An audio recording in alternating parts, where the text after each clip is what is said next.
ഉപരാഷ്ട്രപതി രാജിവെച്ചിട്ട് മാസങ്ങളൊക്കെ ആകുന്നു. പാർലമെന്റ് സെഷനൊക്കെ തുടങ്ങുന്നതിന്റെ ആ ദിവസമാണ് അദ്ദേഹം രാജിവെച്ചത്. അതിന് പിന്നാലെ അദ്ദേഹത്തിന്റെ രാജി കാരണങ്ങൾ എന്തൊക്കെയാകുമെന്ന രീതിയിൽ വലിയ ചർച്ചകളും കാര്യങ്ങളും ഒക്കെ നടന്നു. പക്ഷെ അതിൽ ഇനിയും കൃത്യമായ ഒരു ഉത്തരത്തിലേക്കൊന്നും എത്തിച്ചേരാൻ നമുക്ക് ആർക്കും കഴിഞ്ഞിട്ടില്ല. ആ ഉത്തരങ്ങളൊന്നും വരുന്നുമില്ല, പ്രതികരിക്കേണ്ടവരൊന്നും പ്രതികരിക്കുന്നുമില്ല. പക്ഷേ ഇപ്പോൾ നമ്മുടെ വാർത്ത എന്ന് പറഞ്ഞാൽ അതല്ല. ഉപരാഷ്ട്രപതി സ്ഥാനാർത്ഥിയെ പ്രഖ്യാപിക്കാൻ ഒരുങ്ങിയിരിക്കുകയാണ് NDA. സ്ഥാനാർത്ഥി പ്രഖ്യാപനം ഇന്നുണ്ടാകും എന്ന സൂചനയാണ് വരുന്നത്. സ്ഥാനാർത്ഥി BJP യിൽ നിന്ന് തന്നെയാകും എന്നും റിപ്പോർട്ടുകളുണ്ട്. നേതാക്കളുമായി അമിത്ഷാ കൂടിക്കാഴ്ച നടത്തിയതാണ് വിവരങ്ങളൊക്കെ വരുന്നത്. ശരത് ലാൽ ചേർന്നു ഡൽഹിയിൽ നിന്നും വിവരങ്ങളുമായി. Sarath, good morning.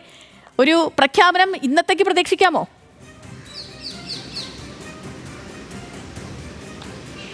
Good morning സുധലക്ഷ്മി. ഇന്നേക്ക് പ്രതീക്ഷിക്കണം. കാരണം ഘടകകക്ഷികളുമായി NDA ഘടകകക്ഷിയുമായി ഇക്കാര്യങ്ങൾ ഇപ്പോൾ കൂടിയാലോചന നടത്തി കഴിഞ്ഞു. ഇന്നലെ കഴിഞ്ഞ ദിവസം RSS നേതൃത്വവുമായിട്ട് കൂടിയാലോചന നടത്തിയിരുന്നു BJP.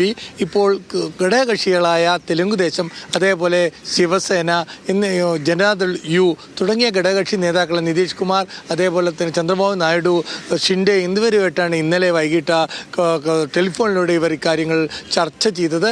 അതുകൊണ്ട് തന്നെ ഇന്ന് ഈ പ്രഖ്യാപനം ഉണ്ടാകുന്ന സൂചനയാണ് പുറത്തേക്ക് വരുന്നത്. കാരണം തെരഞ്ഞെടുപ്പ് പ്രഖ്യാപിച്ചിട്ട് കുറച്ച് ദിവസം, സെപ്റ്റംബർ 9-നാണ് തെരഞ്ഞെടുപ്പ്, ഉപരാഷ്ട്രപതി തെരഞ്ഞെടുപ്പ്.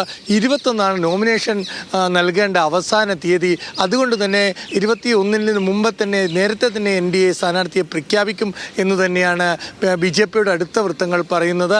ഇന്ന് ഏകദേശം ഇന്നലെ തന്നെ ഇക്കാര്യത്തിൽ തീരുമാനമായിട്ടുണ്ട്. അതുകൊണ്ട് തന്നെ ഇന്ന് സ്ഥാനാർത്ഥിയുടെ പേര് പ്രഖ്യാപിക്കും. എന്നാൽ ഇന്ത്യ മുന്നണിയിൽ ഇക്കാര്യത്തിൽ വളരെ ആശയക്കുഴപ്പം തുടരുകയാണ്. കാരണം ഒരുമിച്ച് അല്ലെങ്കിൽ മത്സരിക്കണമോ എന്ന കാര്യത്തിൽ തന്നെ ചർച്ചയുണ്ട്. നേരത്തെ ഇന്ത്യ സഖ്യം പറഞ്ഞിരുന്നത് BJP ആദ്യം സ്ഥാനാർത്ഥിയെ പ്രഖ്യാപിക്കട്ടെ, എന്നിട്ട് കാര്യങ്ങൾ പിന്നീട് ആലോചിക്കാമെന്നായിരുന്നു. എന്നാൽ കോൺഗ്രസിൻ്റെ അഭിപ്രായത്തിൽ മത്സരിക്കണമെന്നാണ്. ഈ മത്സരത്തെ ഇന്ത്യ സഖ്യത്തിൻ്റെ ഐക്യം കാണിക്കണം എന്നാണ്. 237 MPമാർ ഇന്ത്യ സഖ്യത്തിന് ലോക്സഭയിലുണ്ട്. അതും രാജ്യസഭയിൽ കൂട്ടുമ്പോൾ തന്നെ നല്ലൊരു തെരഞ്ഞെടുപ്പിലേക്ക് കാര്യങ്ങൾ എത്തി നിൽക്കും എന്ന് തന്നെയാണ് ഇന്ത്യ സഖ്യത്തിൻ്റെ ഒരു കണക്കുകൂട്ടൽ. ഇതാണ് BJPയുടെ സ്ഥാനാർത്ഥിയെ NDA സ്ഥാനാർത്ഥിക്ക് വേണ്ടി ഇപ്പോൾ ഇന്ത്യ സഖ്യം കാത്തിരിക്കുകയാണ്. ഇന്ത്യ സഖ്യത്തിന് ഐക്യമുണ്ടോ, അല്ലെങ്കിൽ ലോക്സഭാ തെരഞ്ഞെടുപ്പിന് മുമ്പുണ്ടായിരുന്ന ഐക്യം തുടരുമോ എന്ന കാര്യത്തിലാണ് ഇനി നമ്മൾ കണ്ടറിയേണ്ടത്.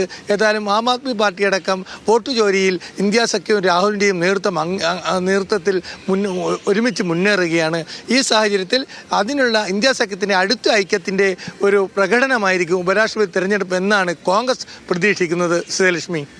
ഓക്കെ ശരത്ത്, ശരി. ഇവിടെ ഡൽഹിയിലെ മഴയൊക്കെ കുറഞ്ഞോ? മഴയില്ല, മഴ കൽപ്പം മാറി നിൽക്കുകയാണ്. ഇന്ന് അലേർട്ടൊന്നുമില്ല. ഇന്നലെ വരെ ഓറഞ്ച് അലേർട്ടാണ് ഇന്നലെ. പക്ഷേ ഇന്ന് മഴ മാറി നിൽക്കുന്ന തെളിഞ്ഞ ആകാശമാണ് ഡൽഹിയിൽ. ഓക്കെ ശരത്ത്, ശരി. അപ്പോൾ നല്ലൊരു ദിവസം ആകട്ടെ. ഓക്കെ. അപ്പോൾ പ്രിയപ്പെട്ട പ്രേക്ഷകരെ, അപ്പോൾ നമ്മുടെ ഉപരാഷ്ട്രപതി തിരഞ്ഞെടുപ്പിൻ്റെ കാര്യത്തിൽ, സ്ഥാനാർത്ഥിയുടെ കാര്യത്തിലൊക്കെ NDAയിൽ ഏറെക്കുറെ തീരുമാനങ്ങളൊക്കെ ആയിട്ടുണ്ട്. അപ്പോൾ ഇന്നൊരു വിവരമൊക്കെ വരും, ആരാകും സ്ഥാനാർത്ഥി എന്ന കാര്യത്തിൽ തീരുമാനമൊക്കെ വരുമെന്നാണ് ശരത് ലാൽ ഡൽഹിയിൽ നിന്നും റിപ്പോർട്ട് ചെയ്യുന്നത്.